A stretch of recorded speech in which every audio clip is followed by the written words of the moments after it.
இந்த எக்ஸாம்லேயும் ஒன்றும் தெரியலை. போச்சு, எதுவும் தெரியாது போ. எக்ஸாமில் எல்லாரும் உட்காந்து எழுதுறாங்க, நம்ம மட்டும் உட்காந்து வேடிக்கை பார்க்கணும். புரியுதா? ஆமாம், நம்ம ஃப்ரெண்டு படிக்கலன்னு சொன்னான். டாடி ஏய் என்ன பாருங்க, ஏய்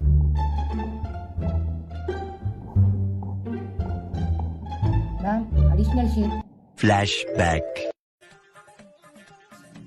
ஏய் நானே ஒன்றும் படிக்காம தான் வந்திருக்கிறேன்.